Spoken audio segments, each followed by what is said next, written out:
अब next lecture heat के बारे में जानते हैं कि हीट क्या होती है।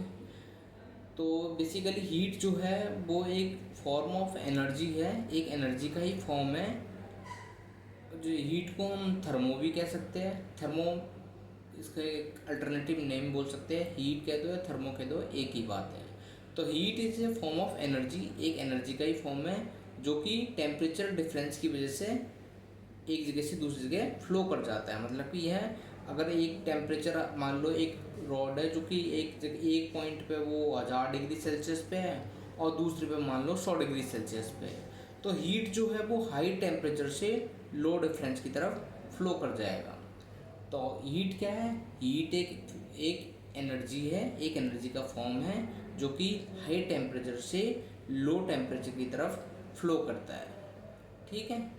तो जैसे जैसे अगर हीट बढ़ेगी किसी चीज़ में, अगर किसी चीज़ को हम हीट करेंगे, जैसे ये लिक्विड है हमारा, कोई कोई पानी लिया, उसको जैसे जैसे कोई हम हीट करेंगे या कोई सॉलिड बॉडी ली, उसको जैसे जैसे उसका टेम्परेचर हम बढ़ाएंगे, तो टेम्परेचर बढ़ाने पर जैसे जैसे हम टेम्परेचर बढ़ाएंगे उसकी काइनेटिक एनर्जी, जो पार्टिकल्स की मूवमेंट है, सपोज ये हमारा कोई सब्सटेंस है, कोई मैटर है, और जैसे जैसे मैं अगर इसका टेम्परेचर बढ़ाऊँगा, टेम्परेचर बढ़ाने पर यहाँ इसकी जो काइनेटिक एनर्जी, जो उसके जो पार्टिकल की रैंडम मोशन है, वो बहुत तेज़ हो जाएगा, वो पार्टिकल बहुत तेज़ तेज़ मूव करने लगेंगे। तो जैसे जैसे हीट बढ़ेगी, तो जैसे जैसे हीट इंक्रीज करती है, पार्टिकल्स की काइनेटिक एनर्जी भी इंक्रीज करने लग जाती है। तो as heat increase, kinetic energy also get increase.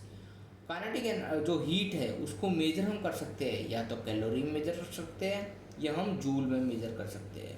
अगर बड़ी क्वांटिटी है, हीट ज़्यादा है, तो जनरली हम कैलोरी में मेजर करते हैं, और हीट अगर कम क्वांटिटी में है, कम वैल्यू मेजर करनी है, तो हम उसको जनरली जूल में मेजर करते हैं। जो एक कैलोरी है वो जनरली 4.18 जूल के बराबर होती है। 1 कैलोरी की वैल्यू एक हीट की मेजरमेंट, मतलब हीट को नापने के एक यूनिट है कैलोरी, जो कि 4.18 जूल के बराबर होती है। अब हम जानते हैं जूल जो है वो क्या, वो भी एक एनर्जी है। तो जूल भी जनरली एक एनर्जी की फॉर्म है, वो एनर्जी की यूनिट है। तो ये हुई एनर्जी, एक कैलोरी जो है वो 4.18 जूल के बराबर होती है। अब हीट ट्रांसफ़र कैसे होती है? जैसे हमने देखा, हाई टेम्परेचर से लो टेम्परेचर की तरफ हीट ट्रांसफ़र होती है ड्यू टू टेम्परेचर डिफरेंस। तो टेम्परेचर डिफरेंस की वजह से हीट ट्रांसफ़र होने लगती है। अब हीट ट्रांसफ़र कैसे होती है, इसका भी कई सारे तरीके हैं। तो मोड ऑफ हीट ट्रांसफ़र की अगर हम बात करें बेसिकली कि हीट कैसे ट्रांसफ़र करती है, तो उसके कई सारे तरीके हैं, जैसे कंडक्शन, कन्वेक्शन और रेडिएशन। अब कंडक्शन, कन्वेक्शन और रेडिएशन, ये तीन मोड है, तीन बेसिकली तरीके हैं जिनसे हीट एक जगह से दूसरी जगह मूव करती है। अब जैसे कि हीट कंडक्शन को समझते हैं। मान लो कंडक्शन, यहाँ पे मैं कोई चीज़ हीट कर रहा हूँ, यहाँ पे मैंने टेम्परेचर दिया और इसको मैंने एक रॉड से कनेक्ट कर रखा है, एक रॉड उसमें मैंने पुट कर रखी है। यहाँ मैंने टेम्परेचर बढ़ा रहा हूँ और मान लो आयरन की रॉड है और टेम्परेचर मैं इंक्रीज़ कर रहा हूँ। टेम्परेचर इंक्रीज़ करने पर जो आयरन की रॉड है, इसमें जो एटम्स है इसके, वो इसके जो मैटर है वो वाइब्रेट करना शुरू कर देते हैं। मान लो ये वाला हिस्सा गर्म हुआ, तो जो यहाँ के जो पार्टिकल्स है वो गर्म होना शुरू किए, तो ये आपस में वाइब्रेट कर रहे हैं। इनकी वाइब्रेशन टकराते हुए नेक्स्ट वाले को डिस्टर्ब कर रहे हैं, इनकी वाइब्रेशन और नेक्स्ट वाले को डिस्टर्ब कर रही है, इनकी वाइब्रेशन और नेक्स्ट वाले को डिस्टर्ब कर रही है। तो ये डिस्टर्बेंस क्रिएट करते जा रहे हैं। तो जैसे जैसे मैं टेम्परेचर इंक्रीज कर रहा हूँ, ये एक पार्टिकल दूसरे वाले को डिस्टर्ब करते जा रहे हैं। ये इसने इसको डिस्टर्ब किया, इस वाले ने इसको डिस्टर्ब किया, और डिस्टर्बेंस इंक्रीज करती जा रही है। तो ये जो हीट ट्रांसफ़र है डिस्टर्बेंस के द्वारा, एक पार्टिकल दूसरे को ट्रांसफ़र कर रहा है हीट, एक दूसरे को डिस्टर्ब करके। ये जो मेथड है हीट ट्रांसफ़र करने का, ये है कंडक्शन। ये जनरली मेटल में मिलेगा आपको। मेटल्स या सॉलिड सब्सटेंस होती है, उनमें होता है कंडक्शन, हीट ट्रांसफर करने। जैसे आपने देखा होगा, एक लोहे की रॉड को अगर हम दूसरे एक एंड पे हम हीट टेम्परेचर बढ़ा रहे हैं, दूसरे को मैंने उससे हाथ से पकड़ लिया और इस एंड पे मैं हीट उसको हीट अप कर रहा हूँ। तो कंडक्शन से क्या होगा, हीट ट्रांसफ़र होते होते होते इधर आ जाएगी। जैसे आयरन की रॉड है, अगर हीट मैंने इस साइड पर मैंने दी हीट, तो ट्रांसफ़र और कंडक्शन के द्वारा क्या होगी, पार्टिकल यहाँ पे वाइब्रेट करेंगे, वाइब्रेशन से ये अगले वाले को वाइब्रेट करेंगे और ऐसे ऐसे हीट ट्रांसफ़र करती जाएगी, ट्रांसफ़र होती जाएगी। तो सॉलिड में अगर हम देखें जो ये तरीका है हीट ट्रांसफ़र का, उसे कहते हैं कंडक्शन। वहीं अगर ये चीज़, सपोज ये एक बीकर है, इसको मैंने हीट दी यहाँ पे, हीट दी यहाँ पे मैंने, और पानी भरा हुआ है इसमें, तो पानी जो, अब जो कन्वेक्शन होती है यही हीट ट्रांसफ़र करना ही होता है, ये भी इसी कंडक्शन की तरह ही होता है। पर ये यहाँ पे जो हमारा मीडियम है वो या तो लिक्विड होगा या गैस होगा। मान लो पानी की लेयर को मैंने गर्म कर रहा हूँ, तो ये पानी की लेयर गर्म हुई पहले, तो ये गर्म होते ही ऊपर चलेगी। फिर जो नीचे वाली लेयर है वो आ गई, वो धीरे धीरे गर्म हुई और वो ऊपर चलेगी। फिर ये वाली लेयर गर्म हुई, फिर ये गर्म होती ऊपर चलेगी, और फिर नीचे ठंडी एयर आती गई। तो ये जो हीट का ट्रांसफ़र है लिक्विड में, हीट का ट्रांसफ़र हो रहा है बाय एयर मॉलिक्यूल्स या लिक्विड के मॉलिक्यूल्स के द्वारा जो ट्रांसफ़र हो रहा है। ये भी कैसे ट्रांसफ़र हो रहा है, मॉलिक्यूल्स के द्वारा ट्रांसफ़र हो रहा है। मान लो कोई चीज़ मैंने हीटअप करी यहाँ पे, तो ये यहाँ की पानी गर्म होगा, यहाँ का पानी, फिर अगले वाला गर्म होगा, फिर आगे वाला, फिर आगे, ऐसे मॉलिक्यूल्स जो ट्रांसफ़र कर रहे हैं हीट, किस में, लिक्विड या गैस में, उसे कहते हैं कन्वेक्शन। जैसे पानी का गर्म होना है लेयर बाय लेयर, ये वाली लेयर गर्म हुई ये ऊपर चलेगी, फिर ये वाली लेयर गर्म हुई ये ऊपर चलेगी, और नीचे जो ये ठंडी थी ये नीचे आ गई। तो ये जो ट्रांसफ़र हो रहा है, ये जो ट्रांसफ़र हो रहा है हीट का लिक्विड में, इसे कहते हैं हम कन्वेक्शन। ऐसे ही गैसेस होती, तो गैसेस में भी क्या बोलते हैं उसे, कन्वेक्शन। ये जो हीट का ट्रांसफ़र लिक्विड और गैस में, उसे कहते हैं कन्वेक्शन। हीट का ट्रांसफ़र सॉलिड में या कंडक्शन में या कंडक्टर में, उसे कहते हैं कंडक्शन। ये जो ट्रांसफ़र हो रहा है हीट का मेटल्स में, ये जनरली ये किस में होगा, ये मेटल्स में ही होगा। ये कंडक्शन जो होता है वो मेटल्स में मिलेगा। जैसे वुड वगैरह हुई, लकड़ी वगैरह, तो अगर लकड़ी के इस तरह को आप गर्म कर रहे हो तो ये गर्म नहीं होगा धीरे धीरे, ये ट्रांसफ़र नहीं होगी हीट इसमें। तो जो इंसुलेटर है, जो वुड कैसा है, इंसुलेटर वो जिसमें हीट ट्रांसफ़र ना हो। मेटल में हम जानते हैं मेटल की प्रॉपर्टी होती है हीट ट्रांसफ़र करना, गुड कंडक्टर होते हैं।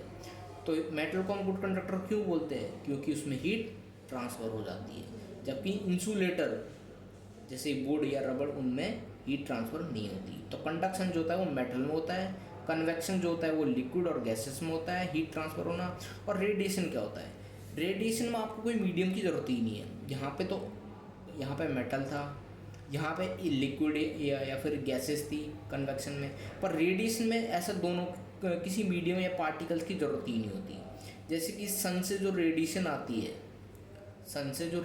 आती है अर्थ पे, उन्हें कोई मीडियम की ज़रूरत नहीं होती। जैसे अब बीच में तो वैक्यूम मिलेगा आपको, जैसे मून है वैक्यूम है, वैक्यूम में कोई मीडियम नहीं है वहाँ पे। जैसे मैं अगर बोल रहा हूँ तो मुझे मून पे आवाज़ सुनाई नहीं देगी। अगर मैं सामने, जैसे यहाँ एक कोई पर्सन है और दूसरे पर्सन से कुछ बोल रहा है मून पे, तो वो सुनाई नहीं देगी। क्यों, क्योंकि वहाँ कोई मीडियम ही नहीं है।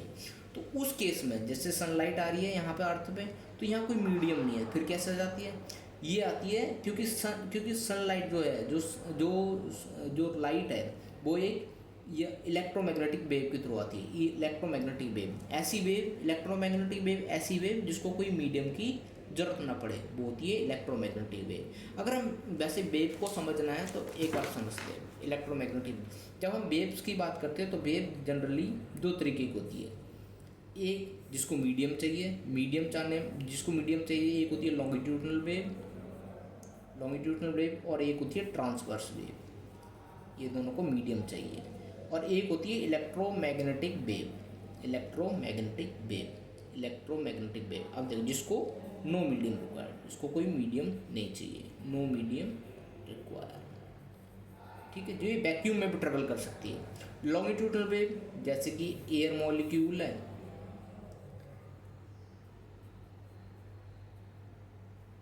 इसमें क्या हो रहा होता है, कंप्रेशन और रेयरफेक्शन हो रहा होता है। मतलब कि ये वाली, जैसे मैं कुछ बोल रहा हूँ तो यहाँ कोई पर्सन बोलेगा, वो जैसे मैंने कुछ बोला तो ये वाली जो मेरी साउंड है वो आगे एयर को धक्का मारेगी, फिर ये वाली एयर जो साउंड है वो आगे वाली एयर को धक्का मारेगी। तो ये जो प्रोसेस है जो हम कंप्रेस कर रही है एयर को आगे, कंप्रेशन रेयरफेक्शन, तो ये जो होती है वो होती है लॉन्गिट्यूडनल वेव। तो साउंड जो है वो कैसी वेव है, लॉन्गिट्यूडनल वेव है। ट्रांसवर्स वेव जो कि ट्रफ क्रिस्ट, जो एक ऊपर टॉप गई फिर नीचे गई, टॉप नीचे, जो ऐसे जो साइनोसोडियली मूव करे, जो साइनोसोडियली मूव करे उसे कहते हैं ट्रांसवर्स वेव। हमने देखा होगा जैसे इसका क्रिस्ट और इसका क्रिस्ट के बीच में ये क्या होगी, एक वेव लेंथ। और ये ऐसे जो एक पूरा चक्कर जो बन रहा है, पूरी जो साइकिल बन रही है, वो 1 सेकंड में कितनी साइकिल बन रही है, उसे बोलते हैं हम फ्रीक्वेंसी। उसे क्या बोलते हैं हम, फ्रीक्वेंसी। और एक जो पूरा ये जो कितना लंबा, जैसे इसको पाथ को इतना इतनी लंबी वेव मूव कर रही है, फ्रीक्वेंसी क्या होती है। तो बेसिकली फ्रीक्वेंसी में क्या है कि एक पूरी साइकिल कि 1 सेकंड में कितनी साइकिल्स कंप्लीट हो रही है, वो होगी हमारी फ्रीक्वेंसी। और ये जो एक साइकिल को कितना लेंथ लग रहा है, एक साइकिल को कितना, जैसे यहाँ से दोबारा यहाँ पे आई, तो ये जो लेंथ है वो कितना डिस्टेंस कवर कर रही है, वो होगी हमारी वेव लेंथ। यहाँ से दोबारा यहाँ क्रिस्ट पे जाने पे कितना लेंथ लग, कितना डिस्टेंस कवर कर रही है, उसे कहते हैं हम लैम्डा या वेव लेंथ। और 1 सेकंड में ऐसी कितनी साइकिलें पूरी हुई, 1 सेकंड में ऐसी कितनी साइकिलें पूरी हुई, उसे कहते हैं हम फ्रीक्वेंसी। तो वेव लॉन्गिट्यूडनल वेव, जो साउंड वेव कंप्रेशन रेयरफेक्शन जो होता है वो लॉन्गिट्यूडनल वेव। वहीं ट्रांसवर्स वेव, ये ट्रांसवर्स वेव हो गई जो साइनोसोडियली मूव करे। और लॉन्ग इलेक्ट्रोमैग्नेटिक वेव कौन सी होगी, वो वेव जिनको किसी मीडियम की जरूरत ही नहीं है, जो ऐसे भी जा रही हो, ऐसे भी जा रही हो, और जो ऐसे भी जा रही हो, ठीक है। ये हुए इलेक्ट्रोमैग्नेटिक, ऐसे मूव कर रही है और ऐसे भी मूव कर रही है, ट्रांसवर्स भी मूव कर रही है। ये दोनों तरीके, परपेंडिकुलरली भी ऐसे देखो, ऐसे भी मूव कर रही है, ऐसे इस तरीके से, और जो ऐसे भी मूव कर रही है, ये दोनों तरीके से मूव कर रही है। ये कुछ इस तरीके से मूव कर रही है, पहला वाले ऊपर गई ऐसे टॉप क्रस्ट, और एक ऐसे ट्रांसवर्स मूव कर रही है, ये है इलेक्ट्रोमैग्नेटिक। जैसा लाइट वेव हुआ, या इलेक्ट्रॉन की जो मूवमेंट वो भी इलेक्ट्रोमैग्नेटिक, जो इलेक्ट्रॉन की मूवमेंट है ये सेंटर के अबाउट, ये पॉजिटिव चार्ज के अबाउट, सेंटर के अबाउट, वो भी इलेक्ट्रोमैग्नेटिक वेव की फॉर्म में ही मूव करती है। और लाइट भी एक इलेक्ट्रोमैग्नेटिक वेव की फॉर्म में मूव करती है। इलेक्ट्रोमैग्नेटिक वेव मतलब ऐसी वेव जिनको कोई मीडियम की ज़रूरत ना पड़े, जिनको कोई मीडियम की रिक्वायरमेंट ना हो, वो है इलेक्ट्रोमैग्नेटिक वेव। तो कंडक्शन जिसमें मीडियम जनरली मेटल होता है, कन्वेक्शन जिसमें लिक्विड और गैस में होता है, और रेडिएशन जिसमें किसी मीडियम की जरूरत ही नहीं है, वैक्यूम में भी ट्रेवल कर सकती है। जनरली इलेक्ट्रोमैग्नेटिक वेव, जैसे कि सन की जो सोलर रेडिएशन है वो अर्थ पे आती है, किस फॉर्म में, रेडिएशन की फॉर्म में। तो ये हुआ रेडिएशन का एग्जांपल, जो सन से अर्थ पे जो रेज आती है, अर्थ पे जो रेज आती है वो कैसी है, इलेक्ट्रोमैग्नेटिक, वो है रेडिएशन का एग्जांपल। रेडिएशन से वो अर्थ हीट अप होती है। तो ये हुआ कंडक्शन, कन्वेक्शन और रेडिएशन। अब आगे चलते हैं, आगे देखते हैं स्ट्रेन क्या होता है। स्ट्रेन होता है change in length upon original length. मान लो एक रॉड है 100 मीटर की, और टेम्परेचर इंक्रीज किया या कोई मैंने फोर्स लगाई, फोर्स लगाने पर मान लो इसकी लेंथ हो गई 110। अब जो चेंज इन लेंथ, तो लेंथ में कितना चेंज आया, 10 मीटर का चेंज आया। अपॉन ओरिजिनल लेंथ कितनी है इसकी, 100 मीटर है ओरिजिनल लेंथ। तो 10 मीटर अपॉन 100 मीटर मतलब कि चेंज इन लेंथ कितना हुआ, 10 मीटर का। ओरिजिनल लेंथ कितनी थी, 100 मीटर। तो ये देखो, तो मान लो 10 मीटर और change in length, original length 100 metre, तो सेंटीमीटर कट गया, 1/10 मतलब 0.1। तो स्ट्रेन जो है वो बताता है कि लेंथ में कितना चेंज आया, चेंज इन लेंथ बताता है, और इसकी कोई यूनिट नहीं होती। तो इसका डायमेंशनल फार्मूला क्या होगा, तो इसका क्योंकि मास यहाँ पे कोई है नहीं, मास 0, लेंथ यहाँ पे कुछ मेंशन नहीं कर रखे क्योंकि कोई यूनिट नहीं है, और टाइम का कोई मेंशन नहीं है, तो m0 l0 t0 इसकी डायमेंशनल यूनिट हो गई। तो ये स्ट्रेन जो होती है वो कहती है change in length upon original length. ये हो गया हमारा strain, change in length upon original length, ये हो गया हमारा स्ट्रेन। अब आगे देखते हैं, इसके बाद आगे देखते हैं स्ट्रेस क्या होता है। स्ट्रेस को हम सिग्मा से रिप्रेजेंट करते हैं, सिग्मा से, और स्ट्रेन को एप्सिलॉन नॉट से, एप्सिलॉन, ये एप्सिलॉन ऐसा साइन है एप्सिलॉन। ये इसको स्ट्रेन को ऐसे रिप्रेजेंट करते हैं, और स्ट्रेस को सिग्मा से रिप्रेजेंट करते हैं। अब स्ट्रेस क्या होता है, स्ट्रेस बेसिकली होता है internal resisting force per unit area. मतलब कि जैसे मैंने यहाँ वेट लगाया, यहाँ मैंने कोई डब्लू वेट लगाया और किसी रॉड पे लगाया। अब रॉड का जो एरिया है, ये वाला जो एरिया, वो कुछ मान लो इस तरीके से, और इसके नीचे मैंने डब्लू वेट लगाया, तो कोई फोर्स लगाई मान लो डब्लू। तो फोर्स, कोई फोर्स अपॉन ये जो रॉड का जो ये एरिया है, ये वाला एरिया है, ये जो एरिया, फोर्स अपॉन एरिया उसे कहते हैं, फोर्स अपॉन एरिया उसे कहते हैं मैं स्ट्रेस। स्ट्रेस जो होता है वो जनरली सॉलिड बॉडी में लगता है। स्ट्रेस में क्या होगा, स्ट्रेस जो लगता है वो सॉलिड बॉडी में लगता है। तो सॉलिड बॉडी रॉड है कोई यहाँ पे, तो वेट अपॉन उसका क्रॉस सेक्शनल एरिया कितना है, internal resisting force per unit area, मतलब कि फोर्स लगा और कितने एरिया पे लग रहा है, कितने एरिया पे मैंने इसको टांग रखा है, कितनी रेजिस्टेंस मिल रही है, वो हुआ मेरा stress. Internal resisting force per unit area वो गया हमारा स्ट्रेस, मतलब फोर्स अपॉन एरिया। भाई अगर स्ट्रेस तो ये हो गया, तो ये तो प्रेशर भी होता है। तो जो प्रेशर जो होता है ना, वो जनरली हम यूज़ करते हैं लिक्विड में, लिक्विड और गैसेस में। यही जो फोर्स अपॉन एरिया जब बात चल रही होती है लिक्विड और गैस की, तो वहाँ हो गया प्रेशर। जब ये सॉलिड बॉडी की बात चल रही होती है, जब ये मेटल की या सॉलिड बॉडी की बात चल रही है, तो उसे कह देते हैं हम स्ट्रेस। अब स्ट्रेस स्ट्रेन के बीच में रिलेशन क्या होता है अगर हम जानना चाहें, तो जो स्ट्रेस है वो डायरेक्टली प्रोपोर्शनल होता है स्ट्रेन के। मतलब कि स्ट्रेस बढ़ेगा तो स्ट्रेन बढ़ेगा तो स्ट्रेस भी बढ़ेगा, स्ट्रेन कम होगा तो स्ट्रेस भी कम होगा। अब इस प्रोपोर्शनलिटी साइन को हटाने के लिए मैं लगा देता हूँ एक कांस्टेंट E, जिसे कहते हैं modulus of elasticity. Stress is directly proportional to strain, और इस प्रोपोर्शनलिटी साइन को हटाने के लिए मैं लगा दिया इक्वल टू बनाने के लिए मैंने लगा दिया यहाँ पे E। मेरा यहाँ पे क्या है E, modulus of elasticity E into strain. तो ये जो E है, मॉडुलस ऑफ इलास्टिसिटी है, ये प्रॉपर्टी होती है हमारे मटेरियल की। तो जैसे कॉपर का, जैसे स्टील का जो मॉडुलस ऑफ इलास्टिसिटी है वो ज़्यादा है एज़ कम्पेयर टू रबड़ या फिर वुड वगैरह, इनसे मॉडुलस ऑफ इलास्टिसिटी ज़्यादा है। मतलब कौन कितनी तेज़ी से खींचने पर वापस आ रहा है।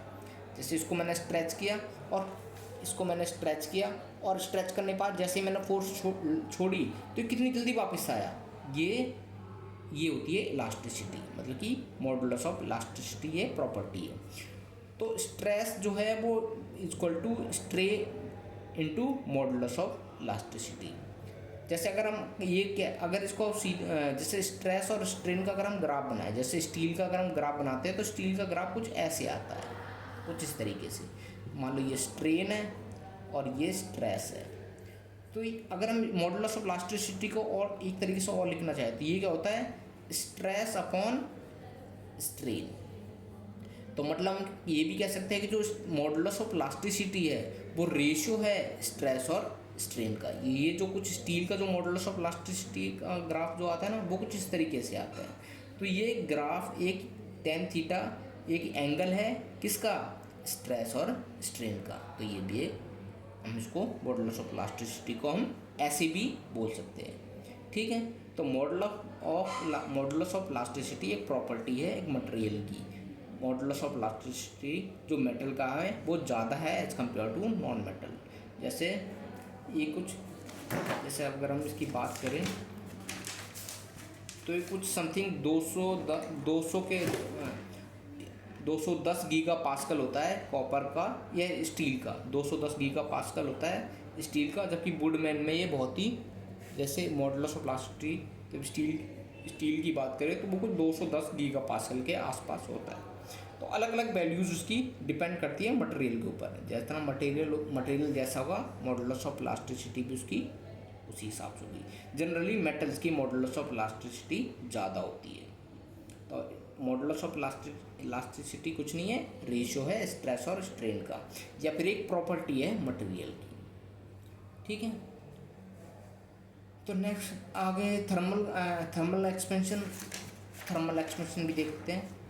तो मतलब कि जैसे देखो थर्मल एक्सपेंशन मुझे बताना हो, जैसे कोई एक आपने देखा होगा लोहे की पटरियाँ होती है, वो गर्मियों में जनरली उनकी लेंथ जो है वो इंक्रीज़ कर जाती है टेम्परेचर बढ़ने पर उनकी लेंथ इंक्रीज़ कर जाती है। मान लो पहले टेम्परेचर T1 था, बाद में गर्मियों में टेम्परेचर T2 हो गया, तो चेंज इन टेम्परेचर कितना हो गया, T2 माइनस T1। ये क्या हो गया, चेंज इन टेम्परेचर। तो चेंज लेंथ निकालनी है मुझे कि ये जो लेंथ वो बढ़ी वो कितनी बढ़ी, मतलब कि इसका थर्मल एक्सपेंशन कितना हुआ। थर्मल मैंने कहा हीट एक्सपेंशन, हीट के द्वारा एक्सपेंशन। तो थर्मल एक्सपेंशन निकालने के लिए कैसे निकालते हैं, एल ओरिजिनल लेंथ, इसकी मान लो ओरिजिनल लेंथ ये एल है, तो L alpha delta T, delta T temperature में कितना बदलाव आया, एल ओरिजिनल लेंथ कितनी है, और alpha coefficient of thermal expansion, coefficient of thermal expansion. Again ये एक मटेरियल की प्रॉपर्टी है, कोफिशिएंट ऑफ थर्मल एक्सपेंशन कितना है किसी मटेरियल का। तो हर मटेरियल अलग अलग तरीके से एक्सपेंड करते हैं, तो उसकी thermal coefficient of thermal expansion भी अलग अलग होता है। उसकी जो यूनिट होती है अल्फ़ा की, जो thermal coefficient of thermal expansion है वो डिग्री सेल्सियस में होता है, मतलब कि वन अपॉन डिग्री सेल्सियस इसकी यूनिट होती है। ठीक है, जनरली 10⁵ या इस तरीके के फॉर्म में होता है, 1 × 10⁻⁻⁵ पर डिग्री सेल्सियस, ऐसे कुछ इसकी यूनिट होगी। जैसे इसकी यूनिट होगी ना अल्फ़ा की यूनिट, अल्फ़ा की यूनिट जनरली होती है जैसे 1 × 10⁻⁵ पर डिग्री सेल्सियस, इस तरीके से इसकी कोई यूनिट होगी। ठीक है, तो अगर हमें कोई रॉड दे रखी है, सपोज हमें कोई एक रॉड दे रखी है, ठीक है, इसकी लेंथ मान लो 100 मीटर है, टेम्परेचर पहले T1 10 डिग्री था, बाद में T2 टेम्परेचर हो गया 100 डिग्री। तो देखो इसका अल्फ़ा कैसे निकालेंगे, कितनी चेंज लेंथ होगी, तो चेंज इन लेंथ कितनी होगी, इनिशियल लेंथ क्या थी, अल्फ़ा कितना है, और डेल्टा टी टेम्परेचर में चेंज कितना होगा। और इनिशियल लेंथ मान लो 100 मीटर है, अल्फ़ा मान लो उसकी 1 × 10⁻⁵ डिग्री सेल्सियस दे रखा है, और टेम्परेचर में चेंज कितना हुआ 100 - 10, कितना टेम्परेचर में चेंज हुआ 90 डिग्री सेल्सियस। इसको सॉल्व कर लेंगे तो हमारा आ जाएगा डेल्टा एल, मतलब कि लेंथ में कितना चेंज हुआ, यहाँ लेंथ में चेंज आ जाएगा। तो ऐसे निकालते हैं, ऐसे हम निकालते हैं थर्मल एक्सपेंशन, ऐसे हम निकालते हैं थर्मल एक्सपेंशन, मतलब कि हीट की वजह से लेंथ में कितना चेंज आया। So thank you everyone. आगे नेक्स्ट लेक्चर में देखते हैं आगे वाली चीज़ें।